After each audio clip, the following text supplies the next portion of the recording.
Queridos, hoje nós vamos seguir para mais um episódio.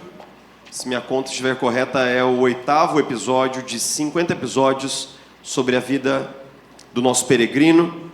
E hoje nosso texto base está lá no Evangelho de Marcos, no capítulo 10º, verso 17.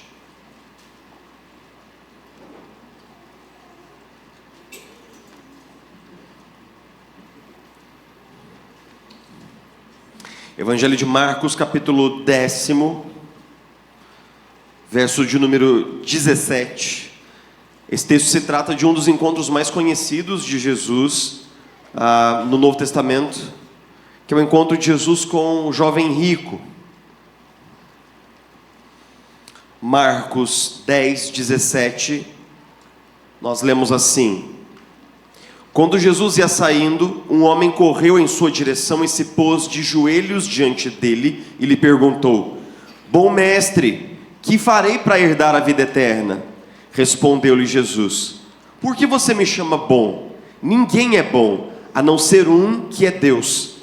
Você conhece os mandamentos: não matarás, não adulterarás, não furtarás, não darás falso testemunho, não enganarás ninguém, honra teu pai e tua mãe.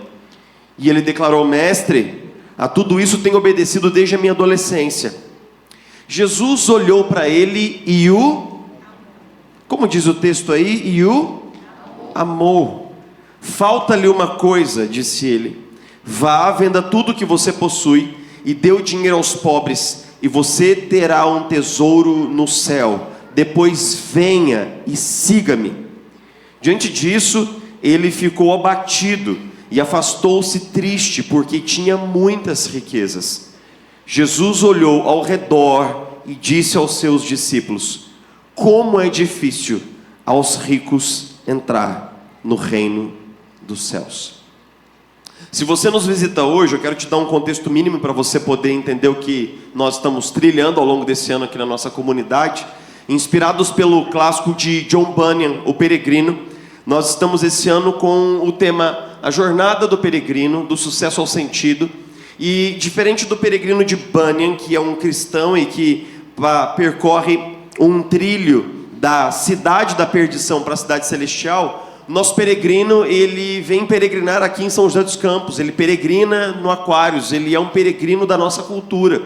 E a gente quer que você se identifique, ou que você veja cenas da sua vida, na vida do Daniel Petrucci, que é o nosso peregrino, à medida em que a gente vai pensando o que significa seguir a Jesus, exatamente aqui, aonde Jesus nos plantou. No último episódio, nós falamos um pouco da tentativa do Daniel Petrucci de, depois de começando a empreender, a empresa dele começando a dar certo, de obter paz por meio do acúmulo de dinheiro. E a gente viu que a experiência do Daniel na semana passada foi uma experiência de entender que o dinheiro é útil e de que ele é um instrumento, mas de que o dinheiro não consegue garantir paz, não consegue tomar a ambivalência e as ambiguidades do futuro. Então o Daniel tem esse insight importante nesse período, de que o dinheiro não vai trazer a paz que ele esperava. No entanto, para ele, o dinheiro continua sendo a única ferramenta disponível para fazer a vida funcionar. Então, embora decepcionado, ele decide que ele vai ganhar o máximo de dinheiro que ele conseguir. E ele vai acumular o máximo de dinheiro que ele puder, porque é uma forma dele tentar domesticar as necessidades da vida. Então, como resultado, a empresa do Daniel vai prosperando cada vez mais. E essa empresa que começou como uma pequena startup, ele com uma ideia de negócio, agora já tem um pequeno time de desenvolvedores, já tem um gerente de projetos, já começa a ter algumas pessoas no administrativo, ele aluga um espaço e agora isso começa a parecer de fato uma empresa. Um lugar para onde as pessoas vão, elas têm escrivaninhas, elas têm salas, é um espaço.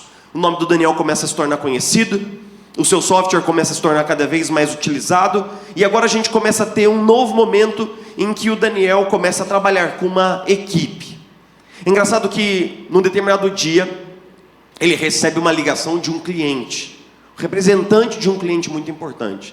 E esse cliente diz assim: olha, Daniel, você vai receber um e-mail do jurídico daqui a alguns instantes, mas eu estou ligando para você para que você possa saber em primeira mão que é o seguinte: por uma negligência de um dos seus colaboradores, alguns dados nossos foram vazados e expostos. Então nós estamos lançando mão de um dispositivo contratual e nós vamos aplicar uma multa em vocês. Então você vai receber esse e-mail do jurídico daqui a um pouco, mas isso aconteceu, isso é real.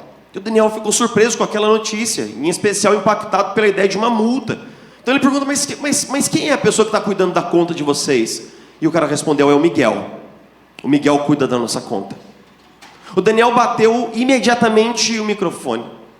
Saiu do seu escritório como uma bala e entrou no escritório do Miguel, que, por sinal, era muito conhecido por ser um cristão muito convicto, um excelente colaborador, na verdade, o melhor cara de toda a equipe, comprometido, chegava no horário, uma ética muito precisa de trabalho e uma entrega muito comprometida. Mas o Daniel entrou na sala do Miguel e, como dizemos no nosso jargão popular, disse absolutamente todas as cobras e todos os lagartos possíveis para ele. Num escritório muito pequeno, é lógico que todo mundo ouviu. E o Daniel humilhou muito duramente e questionou o comprometimento e o caráter do Miguel de todas as formas possíveis. O Miguel ficou quieto. Ouviu. E quando o Daniel já tinha despejado tudo, Miguel perguntou, posso falar? Agora eu posso falar? Ele disse, Daniel, houve uma falha num servidor internacional que nós e muitas outras empresas usam. Esse servidor ficou vulnerável ao ataque de hackers durante um período de tempo. Nós fizemos o melhor que nós pudemos para zelar e cuidar dos dados do nosso cliente, mas de fato alguns dados vazaram. Mas esses dados eles não comprometem o core business dessa empresa, mas de fato eles vazaram, mas não por negligência nossa. Outros clientes globais tiveram dados inteiros vazados. Então assim, Daniel, você me desculpa, mas você tem só meia informação. A gente fez o melhor que a gente podia. Ninguém aqui foi negligente. E essa cláusula do contrato, ela é passível de disputa, porque é um problema que não está aqui na nossa empresa, são servidores internacionais. Então, Daniel, você me desculpa, mas isso não procede. O Daniel ficou branco, pálido, gelado, não só porque ele confrontou injustamente o seu melhor colaborador, mas porque o Daniel se viu num determinado lugar. Ele se viu num lugar onde ele basicamente sentiu uma espécie de um eco de uma figura familiar de quem ele tinha ojeriza, que era um tio muito rico, um cara muito bem sucedido, com muitas posses, mas uma pessoa reconhecida na comunidade lá do interior por ser uma pessoa absolutamente avarenta, que era capaz de massacrar qualquer pessoa por causa de dinheiro. Ele se viu seu rosto nesse espelho, e o Daniel percebeu, especialmente enquanto voltava para sua casa, pensando no que ele fez, que basicamente ele tinha humilhado publicamente o seu melhor colaborador, tudo isso por causa do dinheiro, por causa da multa, tudo isso por causa de grana. E ele viu o seu rosto de uma maneira que ele fala, olha, eu estou me tornando uma pessoa que eu mesmo não reconheço.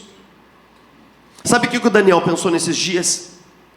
Que a avareza, ela não só é um amor desmedido pelo dinheiro que corrompe a nossa cadeia de valores, né? A hierarquia dos valores. Pergunte para uma pessoa, você valoriza a sua família? Sim. Você valoriza o seu casamento? Sim. Você valoriza o seu trabalho? Sim. Você valoriza o seu dinheiro? Sim. Todos nós valorizamos essas coisas. A pergunta não é se nós valorizamos essas coisas, é o que vem primeiro. É a hierarquia dos valores. Você ama a sua família e você preza pelo seu dinheiro.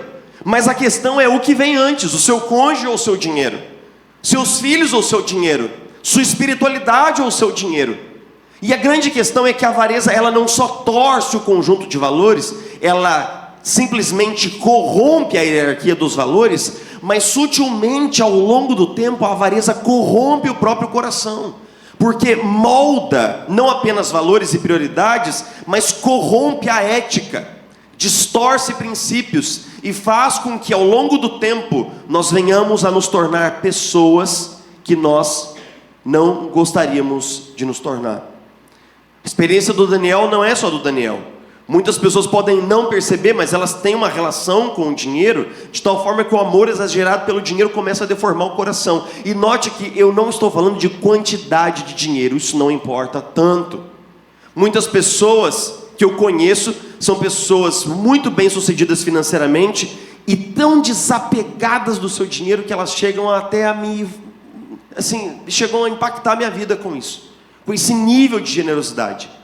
Mas algumas pessoas, que são pessoas remediadas, elas têm um apego ao seu dinheiro e uma crença de que o seu dinheiro tem que ser protegido a qualquer custo, que isso chega a confundir também a minha cabeça.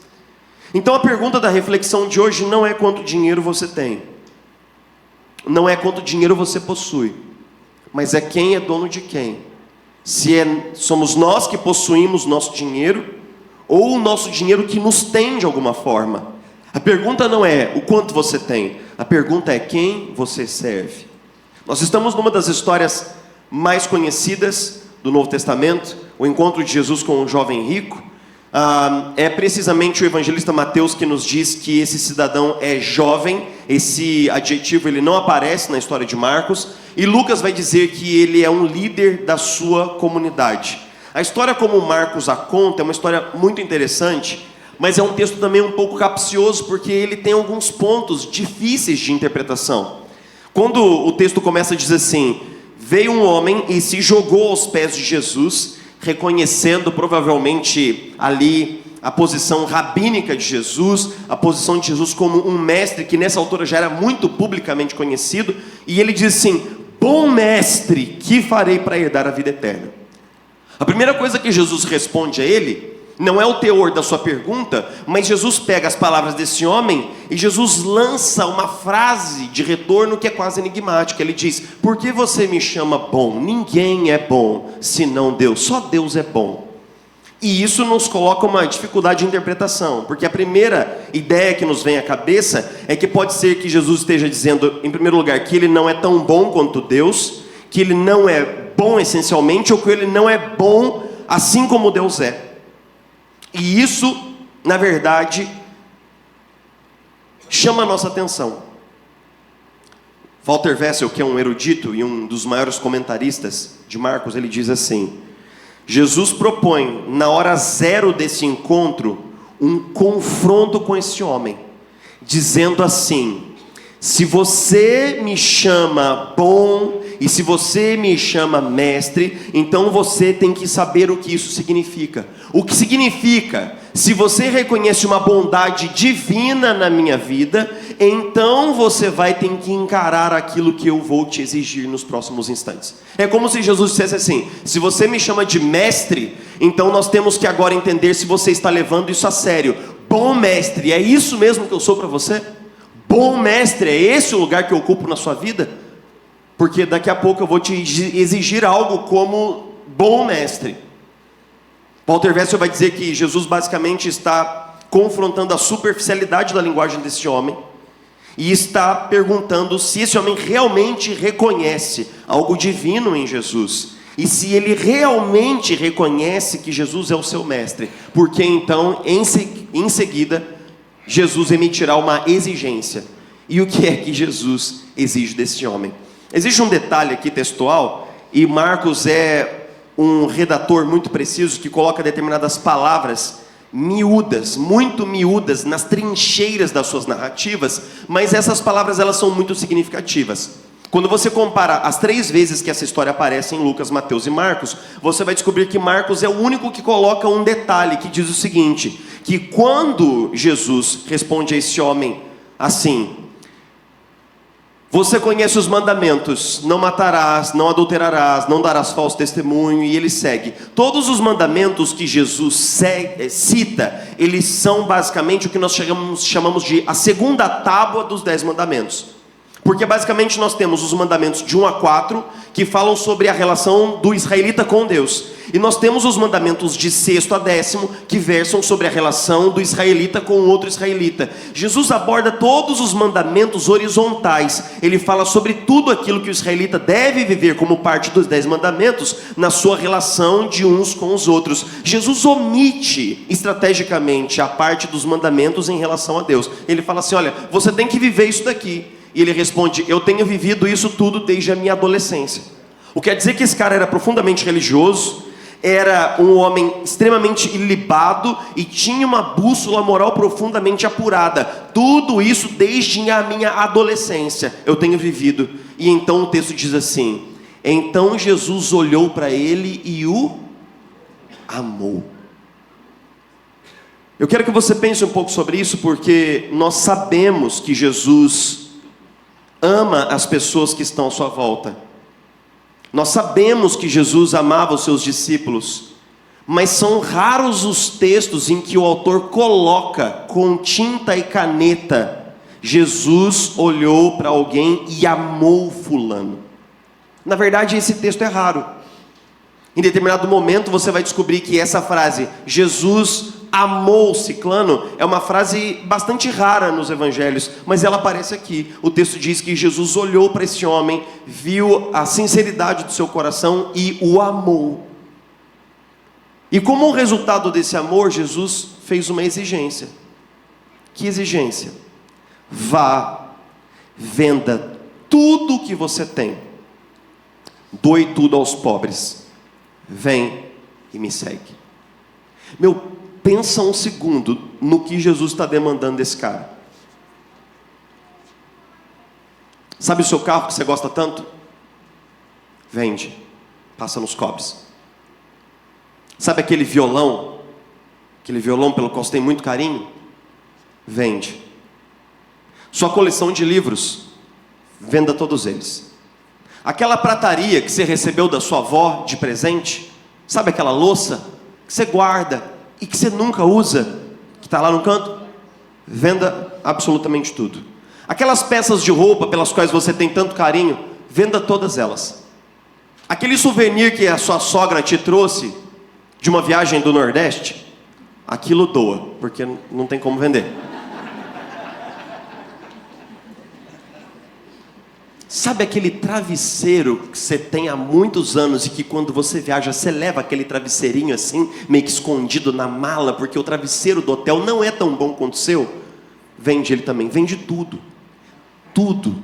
Aparece aqui na minha frente com a roupa do corpo e então me segue. Esse é um chamado brutal. E esse é um chamado que confunde um pouco a nossa cabeça, porque o jovem, ele ouve o chamado de Jesus. O texto diz que ele sai dali abatido e triste, porque ele tinha muitas riquezas.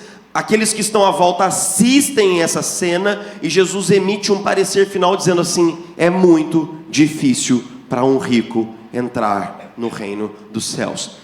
E agora nós ficamos com uma pergunta no meio do sermão, que é: o que a gente faz com esse texto, Jefferson? O que a gente faz com esse texto? A gente simplesmente tem que se despojar de tudo que nós temos?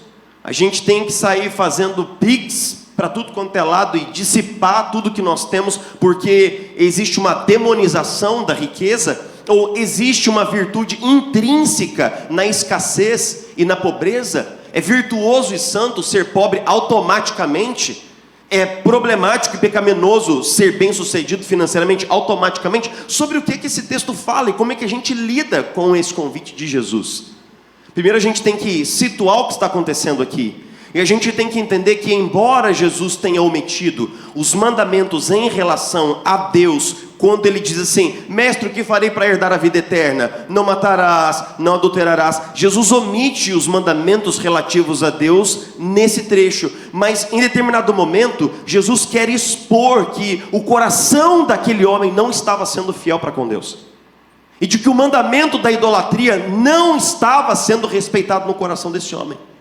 O que é que Jesus faz com o desafio de se dispor da sua riqueza em favor de outrem, Jesus está mostrando que existe um obstáculo real no coração desse homem para que ele possa seguir a Deus, para que ele possa ser um membro do reino de Deus e para que ele possa ser um discípulo de Jesus, a saber, o lugar que a riqueza ocupava no seu coração. Não se trata de quanto, mas se trata de qual o lugar que a riqueza ocupava no coração desse homem. Revise os evangelhos. Você não vai ver Jesus fazendo esse convite para todos os que querem ser seus discípulos. E revise especialmente Lucas capítulo 8, aonde diz que um grupo de mulheres ricas e de alta posição social financiavam o ministério de Jesus com o seu dinheiro. Essas mulheres ouviam as pregações de Jesus, haviam se tornado discípulos de Jesus e elas doavam para o ministério de Jesus. Por quê? Porque é óbvio que viajar com 12 homens por aí implica comida, implica lugar para dormir, e essas mulheres elas cuidavam das necessidades financeiras do ministério de Jesus com a sua riqueza. Então não pense que o Novo Testamento demoniza o dinheiro, demoniza a riqueza, mas existe um aspecto sobre o qual Jesus quer afirmar aqui, que é o seguinte: para os ricos e para aqueles que têm abundância, existe um perigo real de que, pensando que possuem o seu dinheiro, venham a ser assenhoreados e possuídos por ele. E o fato de que muitas vezes o dinheiro se torna um obstáculo para seguir a Jesus e para ser um discípulo de Jesus. Existe um perigo espiritual na nossa relação com o dinheiro. E não é apenas esse texto da Bíblia que diz isso. Salmo 62:10, se as suas riquezas aumentam, não ponham nelas o coração. Provérbios 18:10, o nome do Senhor é uma torre forte, os justos correm para Deus e estão seguros. Mas a riqueza dos ricos é a sua cidade fortificada, eles a imaginam como um muro que é impossível escalar. Homens e mulheres que têm segurança no seu dinheiro e não no cuidado de Deus. Os que querem ficar ricos caem em tentação, em armadilhas e em muitos desejos descontrolados e nocivos que levam os homens a mergulharem na ruína e na destruição, pois o amor ao dinheiro é a raiz de todos os males. Primeira epístola de Paulo ao seu discípulo amado Timóteo, capítulo 6, versículo 9. A pergunta que Jesus está fazendo para o jovem rico é: quem é o dono do seu coração? A pergunta que Jesus nos faz também é: quem é o dono do nosso coração? Lembre-se de uma história clássica, onde duas criaturas de baixa estatura atravessam as planícies de Mordor. Antes que você faça uma piada, esses dois indivíduos não integram a minha equipe pastoral.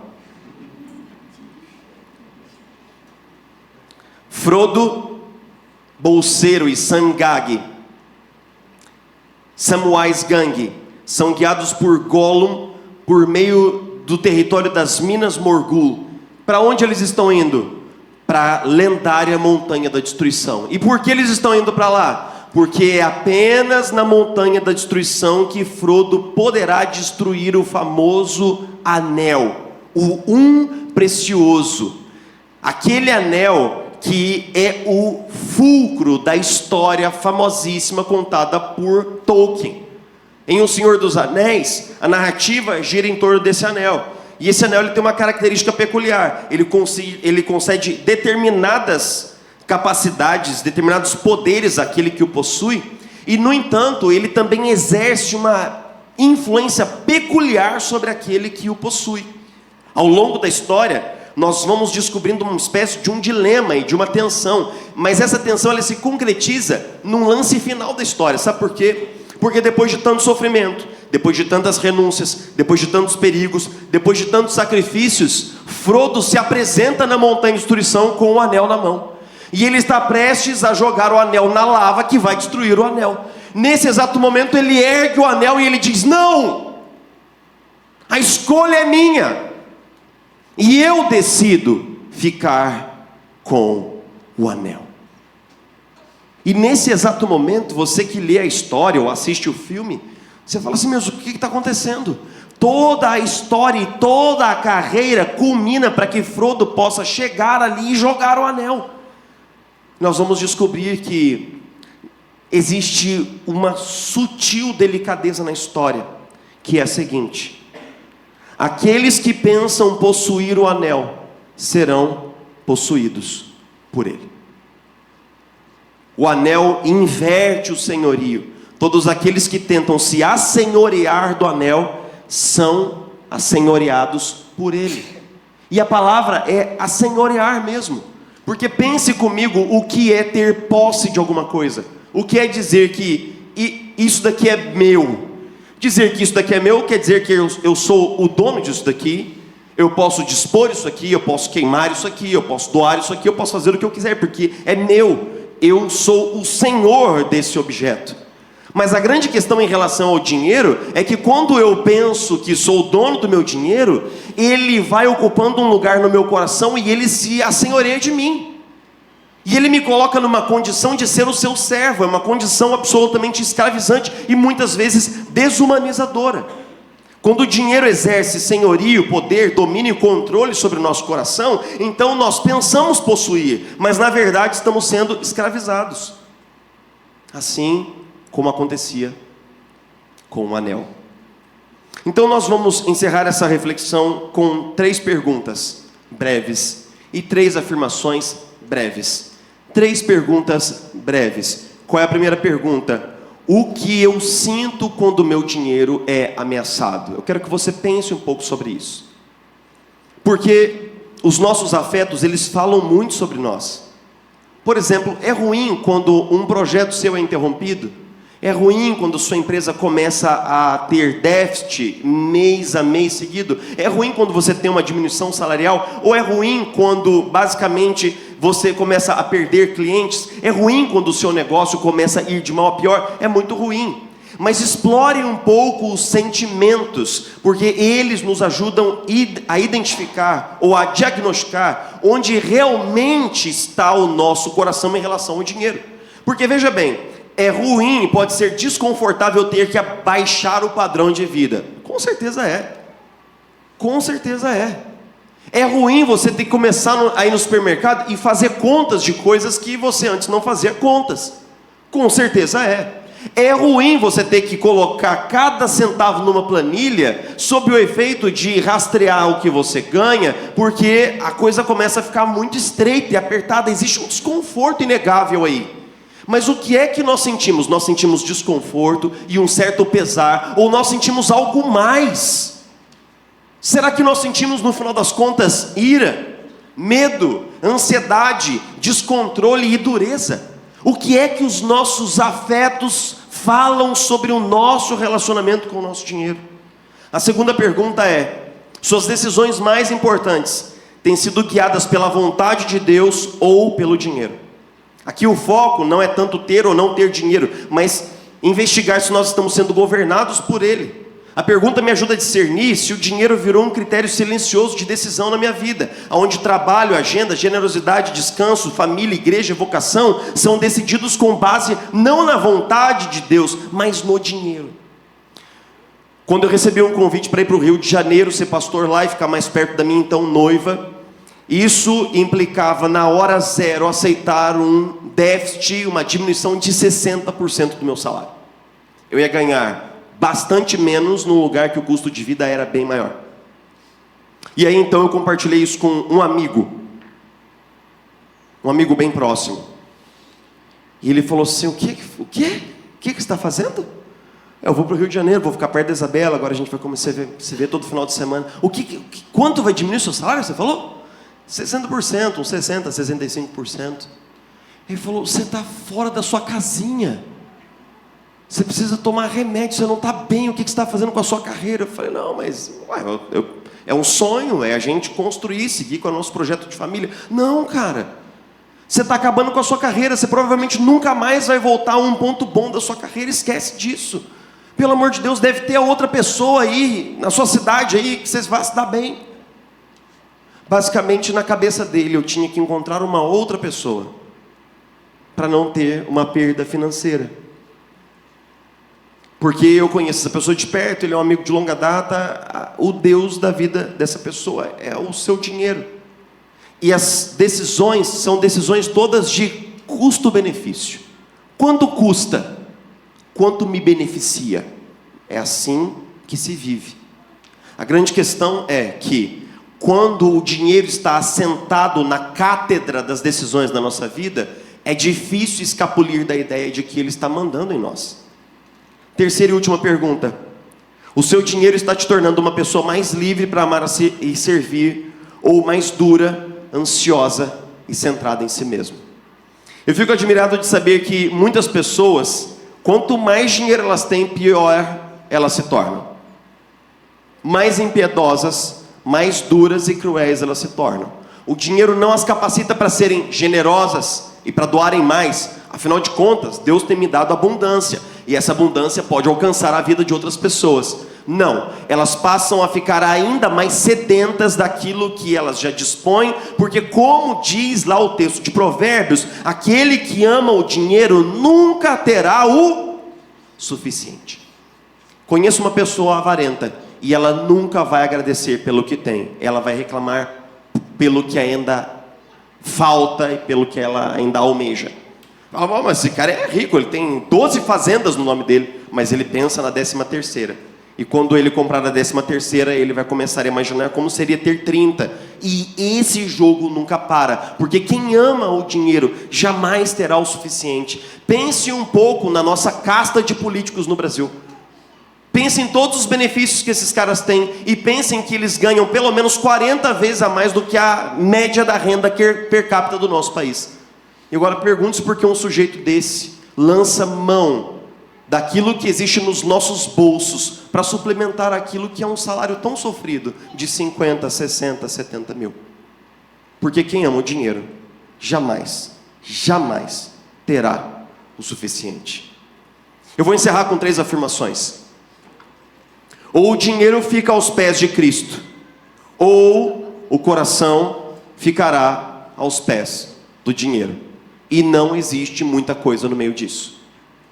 Ou nós temos a percepção e a convicção de que o dinheiro precisa ser integrado com a nossa fé, e que o nosso dinheiro precisa ser rendido a Cristo, porque nós somos mordomos de recursos que não são nossos.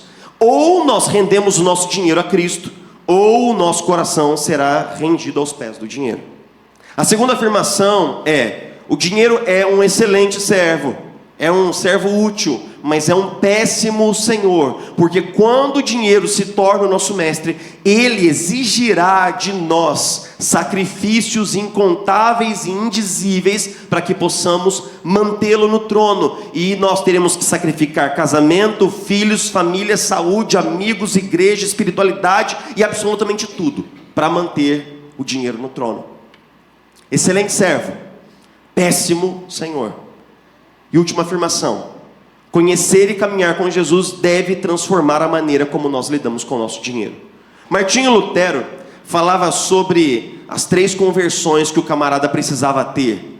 E ele vai dizer que uma das conversões ele chamava de conversão do bolso. Que ele diz o seguinte: você vai descobrir se um cristão está realmente seguindo a Jesus quando você vê que a maneira como ele lida com aquilo que Deus coloca na sua mão é transformado pelo poder do Evangelho. E isso precisa ser encarado de uma maneira absolutamente concreta e literal no nosso contexto. Imagine o que é a teologia da prosperidade que tem assolado nossas igrejas há quase 20 ou 30 anos. Imagine o que é. É basicamente Deus colocado ao serviço do dinheiro na vida das pessoas. E essa é uma crença que os judeus também tinham no tempo de Jesus, que se você é alguém abençoado, você será alguém muito próspero, que o dinheiro é sinal da bênção de Deus. Não é uma ideia nova, mas é uma ideia absolutamente corruptiva. É uma ideia que corrompe a fé, porque coloca Deus ao serviço de uma agenda de prosperidade financeira. Meus irmãos, muitos heróis da fé do passado foram pobres por escolha própria. João Calvino morreu absolutamente empobrecido, porque todo o salário que ele recebia, e era um vultoso salário, como ministro, um dos mais conhecidos da Europa, ele doava para os presos religiosos, protestantes que estavam presos em zonas de catolicismo no tecido do coração da Europa. Esse homem morreu absolutamente pobre. Dizem que C.S. Lewis doou tanto dos seus ricos recursos, dos seus famosíssimos livros, ele doou tanto que ele tinha 2 blazers no seu armário e não tinha mais do que isso. Pense como muitos homens viveram em absoluta generosidade por conta do seu compromisso com Jesus. Quando nós viemos plantar a IP Aquários, sentei com a minha esposa ali nas bordas do final de 2020, falei, olha, tem 3 cenários para a gente plantar essa igreja. Vou te falar dos 3 cenários. Tem um cenário mais otimista, em que a gente vai mandando um projeto para parceiros, e esses parceiros vão compor uma renda, um salário pastoral, que é basicamente o que eu ganho hoje. Então esse é o melhor cenário. Ele falou, ah é? E quais são os outros cenários? Falei, bom, tem um cenário intermediário em que pode ser que eu tenha uma perda. Uma perda de salário igual quando eu vim aqui para o Rio. Ela é mesmo. E qual é o último cenário? O último cenário é que pode acontecer que a gente vai e eu não tenho sustento para começar a plantar essa igreja. Então nós viramos o ano de 2020, começamos 2021. E qual dos 3 cenários você acha que se confirmou? O pior deles, né? Esse está sendo o meu momento coach aqui do culto agora. Meu momento, né? Daqui para frente é só para trás. Então os meses foram passando e eu não tinha um centavo para colocar em casa. E a minha esposa pagava as contas da casa, sustentava a mim, sustentava o Caleb, o nosso cachorro. Ela enviava um dinheiro para a minha família, porque nós cuidamos da nossa família. E eu sem colocar um centavo dentro de casa. E você imagina o que é o coração de um homem que não consegue prover do jeito que ele gostaria para sua família. Isso simplesmente dilacerou a minha autoestima. Em pouco tempo eu estava me sentindo assim, o pior dos piores indivíduos habitando sobre a face da terra. Uma sensação péssima, horrível. Um negócio assim, cara, tenebroso. Se você, querida irmã, hoje seu marido está desempregado, eu digo para você, tenha compaixão e tenha empatia por ele, porque é um momento assim, devastador. Ver a sua mulher sair para ganhar o pão, e assim... E aí, eu me lembro de uma tarde que eu estava assim, cara, muito, mas muito mal. Aí eu falei, bom, eu lavo a louça, eu faço a comida, então vamos lá, vamos tentar ser útil de alguma maneira aqui nesse esquema aqui. E aí eu fui consertar umas 2 ou 3 cadeiras que estavam quebradas e tô lá, né, parafusando as cadeiras e fazendo remendo e tal, não sei o quê. E aí um presbítero do Rio me liga, muito amigo. E aí, pastor? Eu falei, e aí, como é que você está? Tudo bom? Aquela coisa. Aí o presbítero, pastor, como é que você está? Como é que estão as coisas por aí? E eu, como eu tenho a boca grande, muito grande, falei, tá péssimo. É mesmo, tá horrível. Tá uma droga. Falei, por quê? Aí eu contei tudo para ele. Falei, Kleber, tá assim, tá assado, não sei o quê. E eu tô mal com isso, cara. E, nossa, cara, e aí, tal. E aí, cara, ele é um doce, esse cara. Ele falou assim, ô pastor, mas é o seguinte, pastor, a gente vai aí te levar uma cesta, então, pastor, vamos lá. O que está faltando aí? A gente já vai juntar uns irmãos da igreja, vamos fazer uma caravana, vamos levar uma cesta básica. Pastor, o que está faltando aí? Ele falou, não, tem comida aqui. Ele falou, e tem água aí, pastor? Eu falei, tem água. E a luz está paga, pastor? Lá, a luz está paga. Tem um que vestir aí, pastor? Não, tem umas roupinhas aqui, tá tudo certo. Ele falou, então deixa eu entender.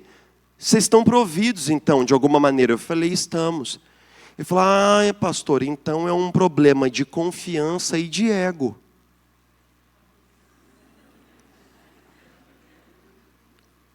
É um problema de confiança e de ego. E eu fiquei absolutamente maravilhado de saber que uma pessoa a quilômetros de mim conseguia ter naquele momento mais discernimento sobre o meu coração do que eu mesmo. Porque era um problema não de provisão. Deus não deixou de prover. Deixou, irmãos? Estava faltando comida no prato? Não estava. Era um problema de confiança. E era um problema de ego. De ego. Sabe o que acontece? É difícil a gente se esquivar da ideia de que o nosso dinheiro cuida de nós. É muito difícil. É muito difícil sair de uma lógica de que o meu dinheiro provê e ele cuida de mim. Mas é justamente essa lógica que Jesus me convida a reformular quando ele fala assim: vocês não podem servir a Deus e ao dinheiro. Então não andem ansiosos. Porque vejam bem, olhem para as aves dos céus, elas não trabalham, elas não plantam, elas não colhem, mas Deus cuida de cada uma delas, Deus provê. E aí Jesus faz uma pergunta absolutamente penetrante, ele diz: o quanto você vale mais do que uma ave? Você sabe o quanto você vale mais do que um passarinho para Deus? Você sabe o valor que você tem para Deus? Às vezes nós esquecemos do fato de que para nós o nosso tesouro é o nosso dinheiro, mas para Deus o tesouro dele é você. Não existe nada que Deus tenha em mais alta conta, em mais alto valor do que você. Porque Ele enviou o Filho dele para morrer por você. Você é o tesouro do coração de Deus. Você é a riqueza de Deus. Se tem alguma coisa que Deus guarda numa caixinha, num cofre, a 7 chaves, com carinho, e que Ele zela, e que Ele tem um olhar especial para isso, é você. Você é o tesouro do coração de Deus. Você acha que Deus não sabe do que você precisa? Ele sabe. Você acha que Deus não conhece suas necessidades? Ele conhece. Mas muitas vezes Deus nos passa por um deserto. Sabe por quê? Porque Deus quer tratar 2 coisas: confiança e ego. Eu vou te falar uma coisa. 2021 foi um ano muito, muito, muito difícil para mim. Porque eu tive que aprender a confiar.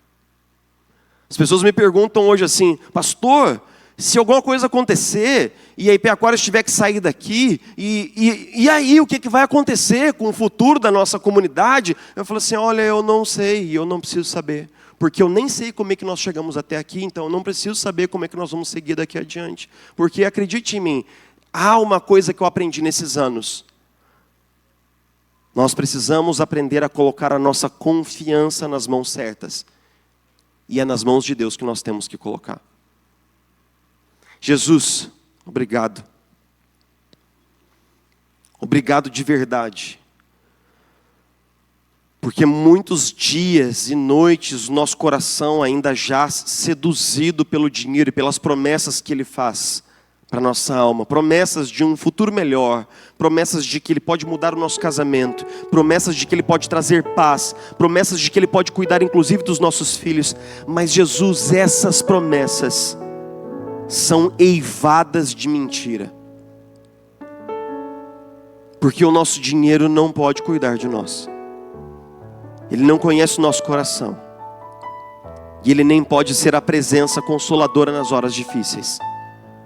Mas o Senhor é a fonte da provisão. O Senhor mesmo nos diz na sua palavra que o Senhor nos deu o seu Filho.